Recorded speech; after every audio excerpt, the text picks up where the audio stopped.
What is going on, everybody? James Hancock here. I'm back to talk about the films of Christopher Nolan. We saw the latest trailer for Tenet last week. The movie's coming either in July or August, depending upon how quickly things open up again. And as soon as I saw that trailer, I really got the itch to revisit some of his movies. And as I was watching them, I thought, well, why not do a video where I rank all of his movies from my least favorite to my favorite? Because he's only got 10 feature films so far, which is ideal for doing a top 10 list. But as I was watching his movies, I was amazed at how hard it was to commit to an official top 10 list, because every time I would watch one of his movies, I would have to do my list all over again. And as I start this video, I'm still not 100% sure that I'm satisfied with my official top 10 list. But over the last week, I've revisited every single one of his features, except for the Batman movies, because I've seen all three of those movies 100 billion times. So I'm feeling pretty confident with all the movies fresh in my mind. But I think the challenge that I face of deciding upon an official top 10 list only speaks to the fact that over the last 20 plus years, he's put together an absolutely remarkable career where every single movie is either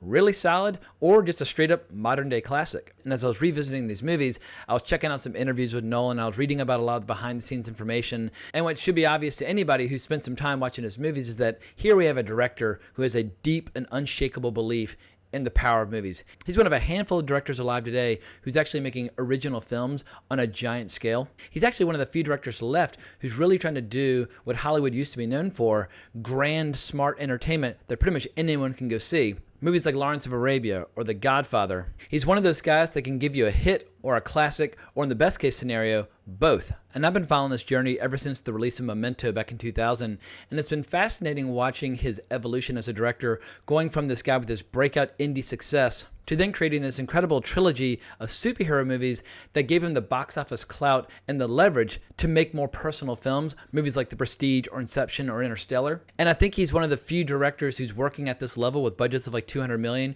where I have no trouble describing him as a genuine auteur. Pretty much any shot from any of his movies are instantly recognizable when it comes to the style and atmosphere of the imagery. And when it comes to authorship, he either writes or co-writes all of his movies. He knows exactly what kind of style he wants to evoke. And when it comes to precision filmmaking, basically being a master of his craft and always pushing the boundaries of what's the new frontier of technology, I can't think of any director who's working at the same level that he is. But what I find so refreshing about his approach to blockbuster entertainment, and let's be honest, every single movie that he's made since The Dark Knight has been a blockbuster. But what's cool is how he rightly assumes that the audience is intelligent, that they can keep up with complex mainstream entertainment, which is surprisingly rare for filmmakers operating at this level, where the tendency is to try to strip away anything that might be considered too complicated for audiences to follow.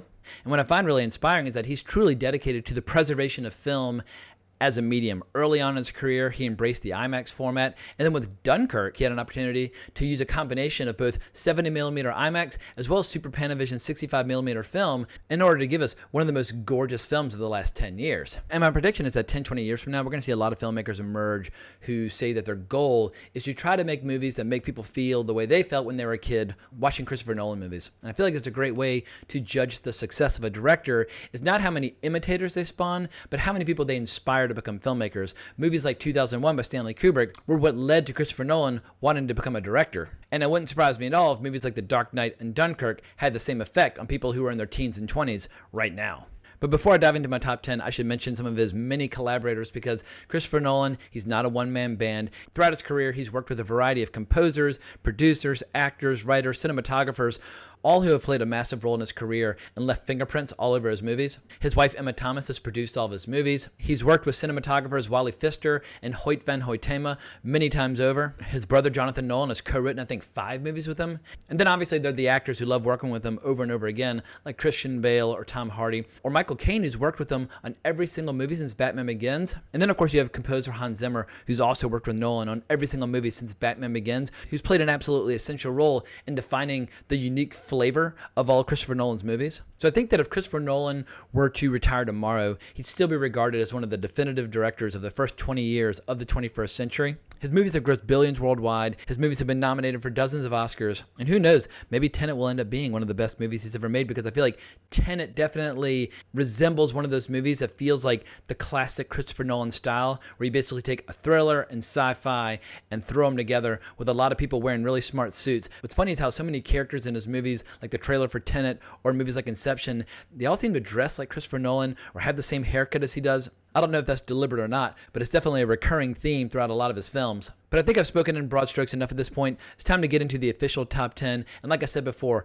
I like all of his movies. I just like some more than others. So for my number 10, I've got Following from 1998, a movie that I suspect a lot of people out there aren't even aware exists. But Following's an interesting thriller about a writer who's looking for inspiration, who teams up with a thief who kind of takes him under his wing and shows him the ropes and gives him a lot of material to work with. And Christopher Nolan got the idea after his own home was broken into, and he started thinking about what might have been going through the thieves' heads as they rummaged through all of his belongings. But it's a handheld movie in black and white with a budget of only $6,000, and it ended up making its premiere at the Slam Dance Film Festival, and according to legend, only about 11 people showed up on the first night that it showed. And the one time I've had a chance to see Christopher Nolan speak in the flesh is when he came back to Slam Dance years later to talk to all the filmmakers who had movies that were part of the festival that year. I was one of the producers on this little animated movie called Cheatin', but he was talking to us about how he had this horrible night where nobody showed up to watch his movie, and yet 10 years later, he was releasing The Dark Knight, and he gave us some important tough love where he said, look, there's no secret, there's no trick other than a lot of really, really hard work. And he's obviously been incredibly lucky with his career, but he has worked his ass off with a lot of amazing people.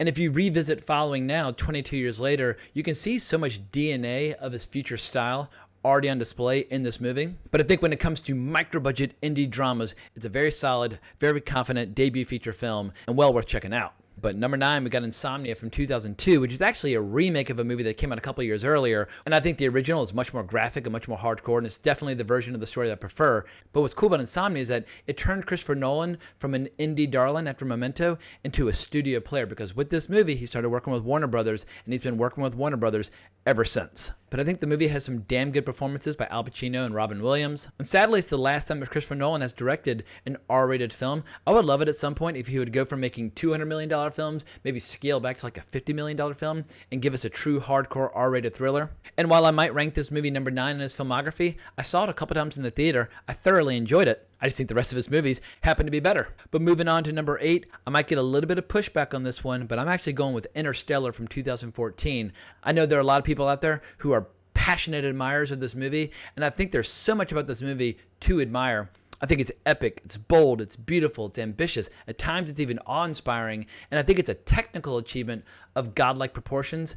But I also find it a little cold and not particularly fun to watch, in particular the ending, which I don't care for at all. But I think some of the scenes in space, in particular on that planet that's covered in water that's too close to Gargantua with those giant waves, I mean, some of those scenes are absolutely gripping. But I think with this film, Nolan was trying to give us an experience that's on the level of Kubrick's 2001, and it just fell short. And perhaps that's because the project didn't originate with Christopher Nolan. It was originally going to be a Steven Spielberg movie, and they had hired Jonathan Nolan to write the script. But after Spielberg moved on, Jonathan Nolan suggested to his brother that he take over. When this movie came out, I saw it in IMAX. I was absolutely in awe. I think what I really dislike about this movie is pretty much any scene that takes place on Earth. I just find those scenes incredibly tiresome in comparison to the ones in outer space. But if you want to talk about pushing the frontier technology, I know that some of the space sequences were shot with an IMAX camera installed in the nose cone of a Lear jet as it was flying through the air. I mean, only Christopher Nolan gets to do this kind of stuff. But who knows, with a different ending, I might rank it much higher. But number 8 it is. So let's move on to number 7, Memento from 2000, the movie that changed his life,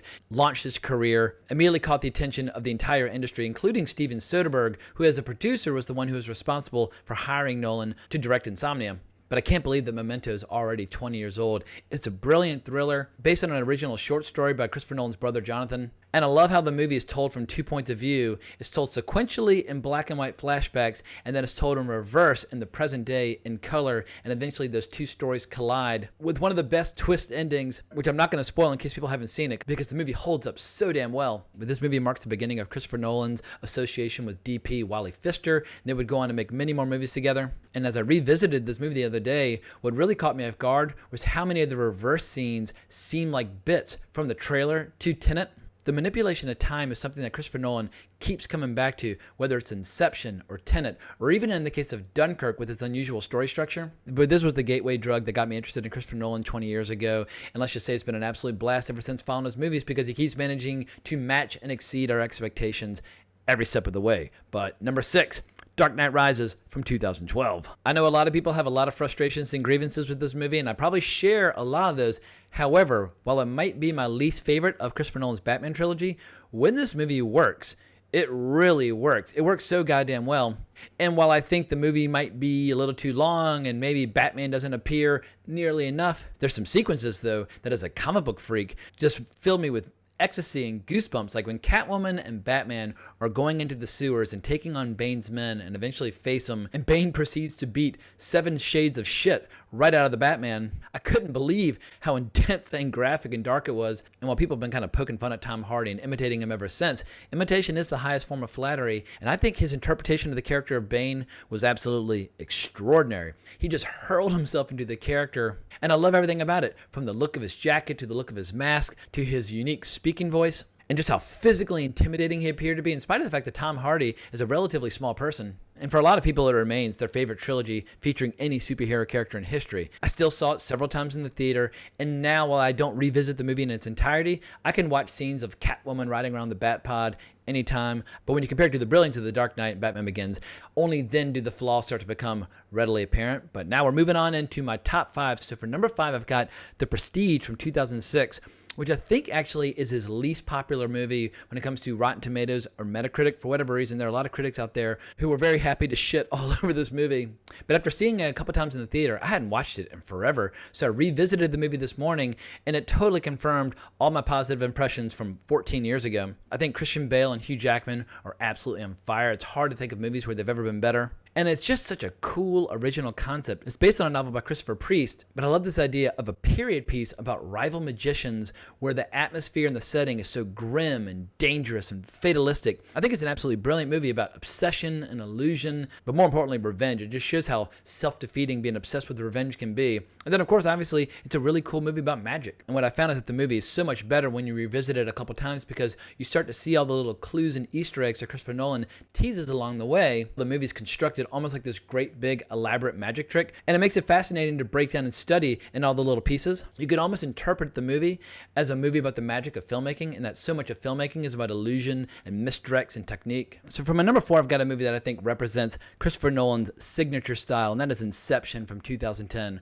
Whether you love him or hate him, whatever conclusions you have about his style of storytelling, you probably arrived at those conclusions after watching this movie. But if you're excited about Tenet, it's probably because you love Inception, because they seem like they've got a lot of common ground in terms of, once again, good-looking guys in suits in the middle of a story that feels like sci-fi and a thriller collided and had a baby. But with Inception, I feel like parody and satire have kind of eroded the power of the movie over time because people like South Park have been making fun of it for years. But I'll never forget just how electrifying this movie was when it was first released. I immediately went back for more and took a lot of people with me. And you've got Leonardo DiCaprio in absolute superstar mode, surrounded by this extraordinary ensemble cast. And when it comes to the art of editing, I think this movie is an absolute masterclass, in particular in the latter part of the movie where it's cross-cutting between storylines that are taking place simultaneously in different levels of dreams that all move at different speeds of time. It just blew my mind what his editing team was able to achieve. And when it comes to the script, Christopher Nolan did an incredible job of building a new world and feeding us all the exposition and all the information that we need in order to understand this universe without ever feeling like plot salad or like the movie was screeching to a halt. Somehow he made this incredibly complex world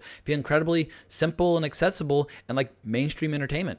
And the audience reaction while watching was fantastic. At the very end with the spinning top, I'll never forget this one person just going, "Oh my God!" Like you could tell their brain had just been exploded by that shot. And after revisiting it yesterday and watching all those scenes in the snow, I don't think there's a director alive today that's a better fit for the James Bond franchise than Christopher Nolan. Obviously, he's got Tenet coming out in a matter of weeks, so it's way too early to be thinking about James Bond films, but it seems like when it comes to his style, his aesthetic, his approach to action, it's almost like they grew him in a lab to give us the best James Bond film ever made. But it's time to move on to the big dogs of my top 3. And for my number 3, I've got Batman Begins from 2005. Now, I think if you were to look at these movies totally objectively in terms of his mastery of the filmmaking craft, you could easily argue that he's made movies since Batman Begins that are much stronger in terms of his confidence as a filmmaker.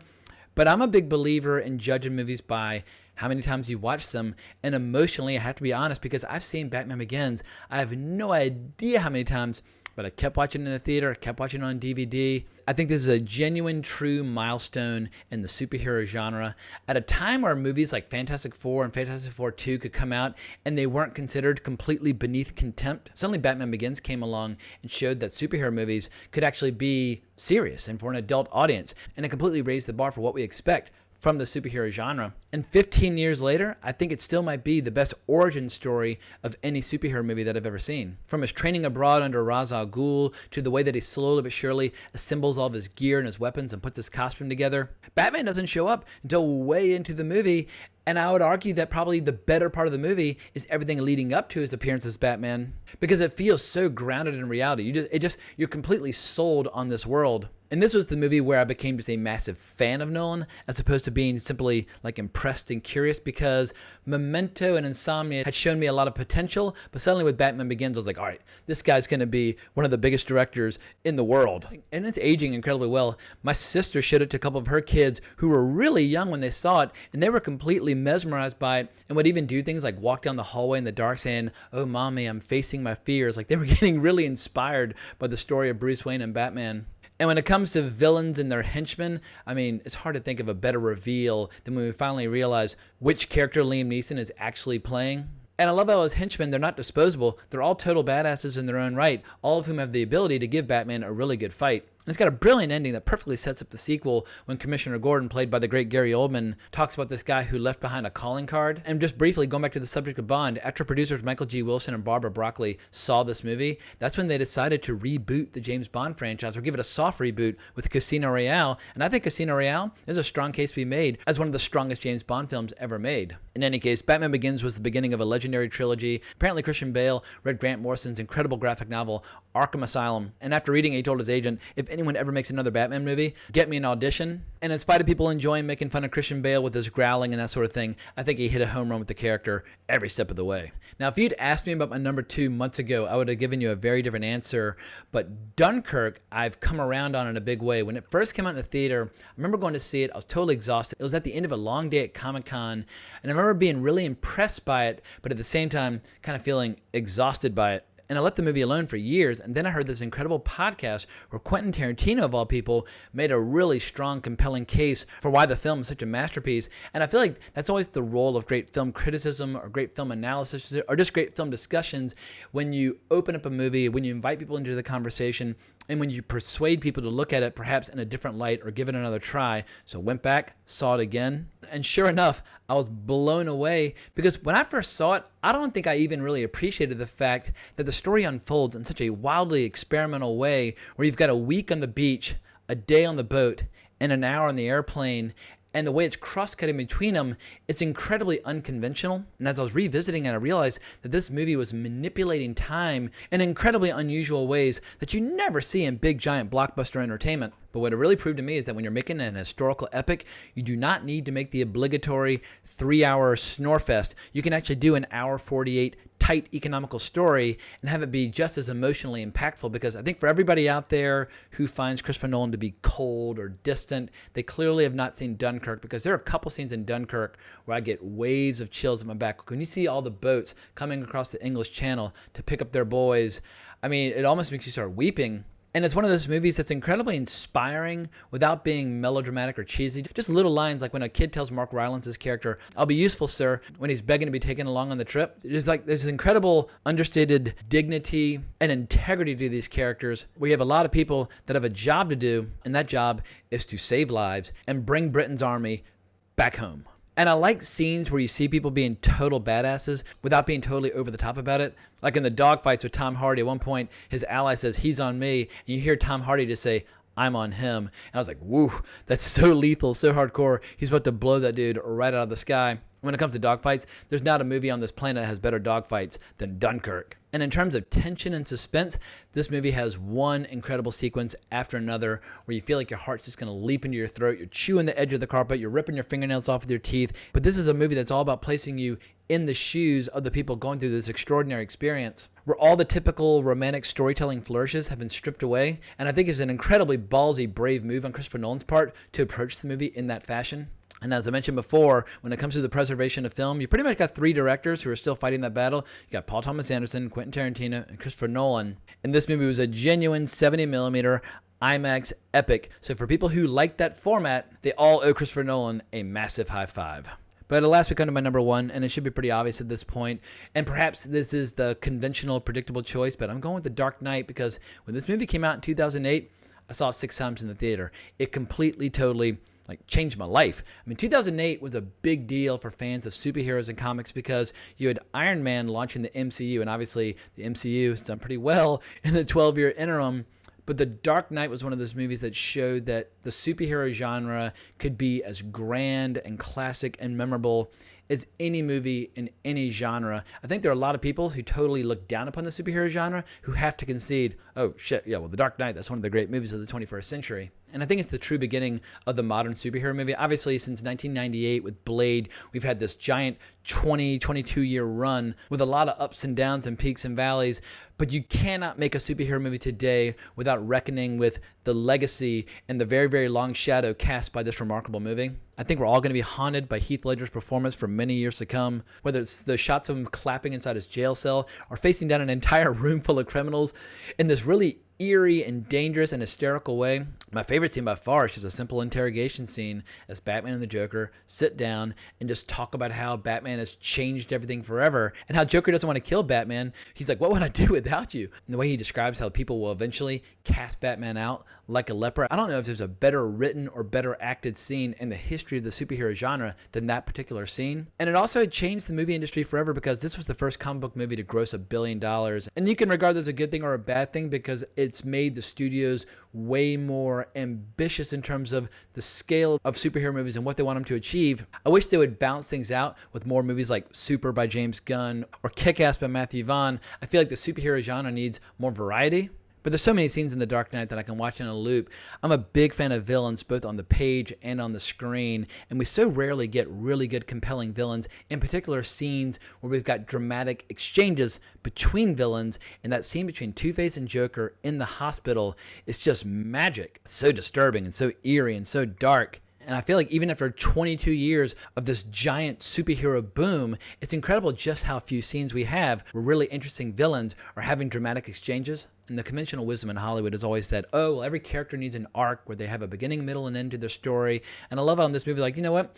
Not only does the Joker not have an origin story, he's going to lie repeatedly about it. It just shows that every rule can be broken if you do it well with creativity and imagination. And if I had to go to a desert island and I can only take one superhero movie with me to watch in perpetuity, it would make me very sad to lose movies like Avengers Infinity War or Captain America Civil War, but I think the movie that I would take would be The Dark Knight. But I think I've exhausted all I have to say about Christopher Nolan at this point. It'll be very interesting to see how Tenet forces me to rearrange the list. It'd be amazing if it comes out and I'm like, all right, it's number one, but who knows? But what I can tell you is that anytime Christopher Nolan makes a movie for the rest of his life, I will always be first in line on day one. Because while I don't know if he'll ever achieve his dream of being a filmmaker on the level of Stanley Kubrick, one of those guys that he really looks up to and admires, I love the fact that he's got mad ambition where he's never satisfied with what he's done in the past. He's never satisfied with repeating himself. He's always reaching higher and higher. And I hope he never lets go of that incredible drive that's defined his career so far. Because if you think about it, just how many directors are there out there right now that are not making franchises or sequels or remakes with budgets on this scale? Like, he's one of the only guys making original content with these incredible resources because he's got the track record to support it. And I wish we had 20 directors out there with the track record that would allow them that kind of freedom. But Nolan earned that freedom the hard way. And who knows, maybe at some point he'll have a huge flop that changes the trajectory of his career. But so far, so good. All his movies are either hits or just runaway successes. So fingers crossed, hopefully Tenet will deliver in a big way. But I'm going to go ahead and wrap this up. So I hope you enjoyed this video. If you disagree with how I rank these movies, by all means, leave your own rankings in the comments below or give me a shout on Twitter at Colbrax. But if you like this video, please consider liking the video, subscribing to the channel, and most importantly, hitting that notification bell. That's by far the best way to keep track of this channel. But I can't thank you enough for watching the video. I really appreciate it. But more importantly, as always, onwards and upwards.